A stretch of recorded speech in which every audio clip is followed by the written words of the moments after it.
कहा जाता है कि यहूदी धर्म के लोगों को एक श्राप मिला हुआ है कि कयामत के समय तक उन्हें सताया जाएगा और उनका शोषण किया जाएगा। अगर इतिहास के पन्ने उठाकर देखें तो आज तक जितना कुछ यहूदी लोगों ने सहा है और यहूदियों के साथ जितना अत्याचार किए गए हैं, उतना बुरा बर्ताव अन्य किसी धर्मों के लोगों के साथ कभी नहीं हुआ है। आखिर क्या वजह है कि यहूदी लोगों को हमेशा से ही सताया जा रहा है? यहूदियों का इतिहास क्या है? यहूदी लोग किस भगवान को मानते हैं और वो कहाँ पूजा करते हैं? और यहूदी धर्म का इस्लाम और ईसाई धर्म के साथ आखिर क्या संबंध है? इन सब के बारे में आज हम इस वीडियो में जानेंगे और साथ ही ये भी जानेंगे कि इतना सब सहने के बाद आज यहूदियों का देश इजराइल इतना ताकतवर कैसे है। दोस्तों, आज का ये वीडियो काफी नॉलेजेबल होने वाली है, इसलिए वीडियो के अंत तक हमारे साथ बने रहें। यहूदी धर्म का इतिहास आज से लगभग 4 से 5,000 साल पुराना है। माना जाता है कि उस समय यहूदी समुदाय के लोग यहोवा देवता की पूजा किया करते थे। लेकिन इस धर्म की उत्पत्ति कैसे हुई, ये बहुत कम लोग जानते हैं।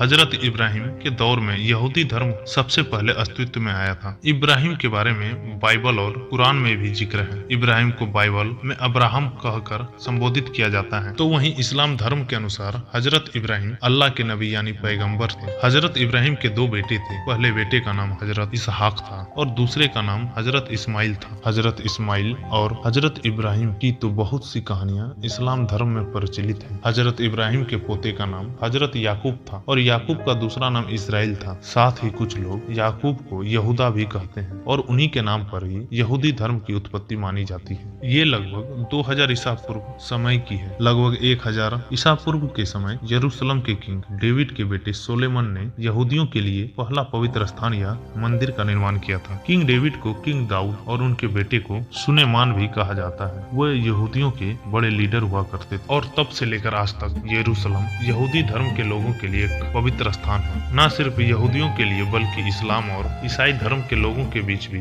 इस स्थान का विशेष महत्व है। इस्लामिक लोगों का कहना है कि उनके अंतिम पैगंबर हजरत पैगंबर मोहम्मद इसी स्थान से जन्नत में गए थे और ईसाई धर्म के लोगों का कहना है कि ईसा मसीह को यहीं पर सूली पर चढ़ाया गया था। पैगंबर मोहम्मद को लेकर यहूदी और इस्लामिक धर्म के लोगों के बीच विवाद है। इस्लाम धर्म के अनुसार पैगंबर मोहम्मद अल्लाह के अंतिम नबी या पैगंबर थे। वहीं यहूदी पैगंबर मोहम्मद को मानते तो हैं, लेकिन उनका मानना है कि वे अंतिम पैगंबर नहीं थे। अंतिम मसीहा का जन्म अभी तक धरती पर हुआ ही नहीं है। जैसा कि हमने आपको वीडियो के शुरू में ही बताया कि यहूदी धर्म के लोगों को श्राप मिला है कि जब तक धरती पर जीवन है तब तक उनका शोषण किया जाता रहेगा। ऐसा इसलिए यहूदी धर्म के लोगों ने यीशु को अपना मसीहा मानने से मना कर दिया था। यहूदियों ने यीशु की शिक्षा को गलत बताया और साथ ही ये भी कहा जाता है कि यीशु मसीह को सूली पर चढ़ाने के लिए यहूदी लोगों ने साथ दिया था। और यही वजह है कि ईसाई धर्म के लोग यहूदी को अपराधी मानते हैं और उनको दुश्मन की नजर से देखते हैं। यानी एक तरह से देखा जाए तो यहूदियों ने इस्लाम और ईसाई धर्म दोनों को एक सिरे से नकार दिया था और इसी कारण से उन्हें श्राप मिला था कि वे कयामत की समय तक पीड़ित बने रहें। इतिहास के पन्ने पलटाकर देखने पर पता चलता है कि कहीं न कहीं इस श्राप का असर यहूदियों पर देखने को भी मिलता है। सबसे पहले 1931 बीसी में यहूदी धर्म के लोग 2 समुदाय में बट गए। एक था इजराइल और दूसरा था जुदा। सन 587 बीसी में बेबीलोनियम ने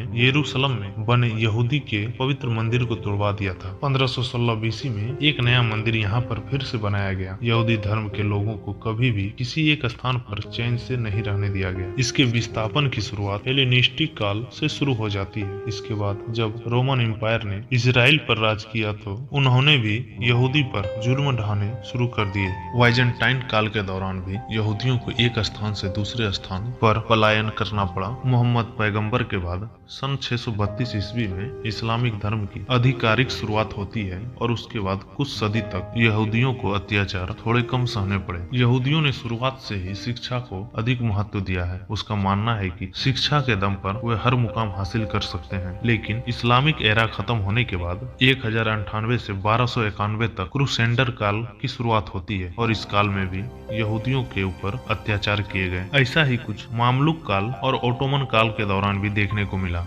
18वीं शताब्दी के दौरान यहूदियों ने पोलैंड में शरण ली और उन्हें लगा था कि यहाँ पर वे लंबे समय तक सुरक्षित रह सकेंगे, लेकिन पोलैंड के बंटवारे के बाद उन्हें ये देश भी छोड़कर जाना पड़ा। इसके बाद कुछ यहूदियों ने अमेरिका में शरण ली तो कुछ रूस चले गए। 20वीं शताब्दी में प्रथम विश्व युद्ध के दौरान ब्रिटिशियस ने यहूदियों से कहा कि उनकी मदद करें और बदले में उन्हें रहने के लिए एक सुरक्षित जगह दी जाएगी। यहूदी लोग शुरुआत से ही काफी समझदार माने जाते हैं। उनका दिमाग अन्य सभी लोगों से तेज था और इसलिए हर कोई उनका समर्थन प्राप्त करना चाहता था। प्रथम विश्व युद्ध खत्म होने के बाद यहूदियों को रहने के लिए इजराइल देश दिया गया, लेकिन इजराइल और फिलिस्तीन का विवाद आज तक जारी है। इजराइल देश और यहूदी लोग यरूशलेम को अपनी राजधानी मानते हैं, लेकिन अन्य देश इजराइल की इस बात को स्वीकार नहीं करते हैं और वे तेल अवीव को ही इजराइल के आधिकारिक राजधानी के रूप में स्वीकार करते हैं। एक समय था जब भारत में भी यहूदियों की संख्या लगातार बढ़ रही थी। लगभग 2500 साल पहले कोची शहर में पहली बार यहूदियों ने भारत पर कदम रखा था। 20वीं शताब्दी में भारत में यहूदियों की संख्या 70,000 तक पहुंच गई थी, लेकिन आज भारत में केवल 5,000 यहूदी ही रहते हैं और इसमें से ज्यादातर यहूदी मुंबई में रहते हैं। सन 1066 में ग्रेनाडा नरसंहार हुआ था, जिसमें ग्रेनाडा के रॉयल पैलेस में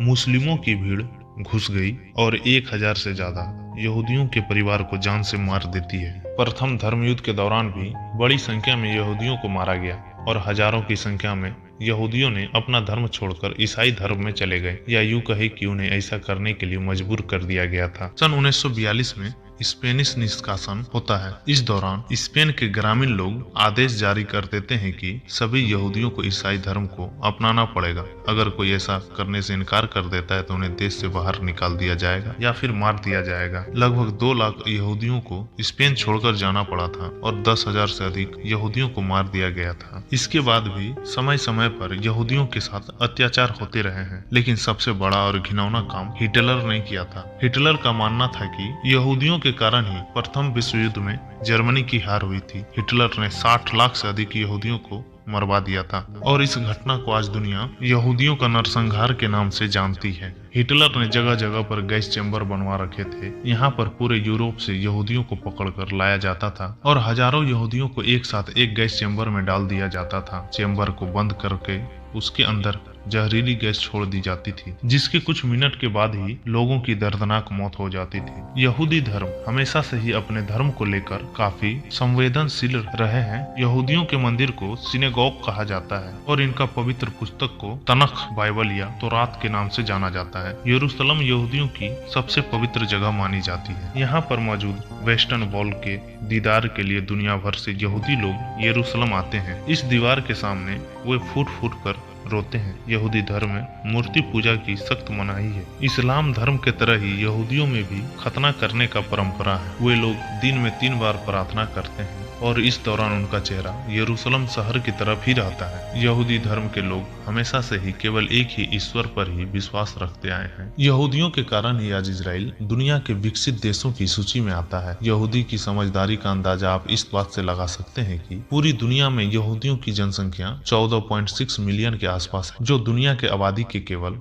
0.2% ही है। लेकिन इतनी कम जनसंख्या होने के बाद 21% नोबेल पुरस्कार यहूदियों ने अपने नाम किए हैं। अल्बर्ट आइंस्टीन जैसे कई उदाहरण देखने को मिल जाएंगे जो यहूदी थे और विज्ञान के क्षेत्र में कई आधुनिक आविष्कार किए हैं। इजराइल जैसे छोटे देश ने सन 1967 के 6 दिन के भीतर ही मिस्र, जॉर्डन और सीरिया जैसे बड़े देशों को धूल चटाकर रख दी थी। तो दोस्तों, ये था यहूदियों का पूरा इतिहास। तो आशा करता हूँ कि ये वीडियो आपको पसंद आई होगी। अगर वीडियो पसंद आई है तो वीडियो को लाइक कर दें और चैनल को सब्सक्राइब करके बगल वाले बेल आइकन को ऑन कर दें, जिससे आने वाले सभी वीडियो का नोटिफिकेशन आप तक पहुंच जाए।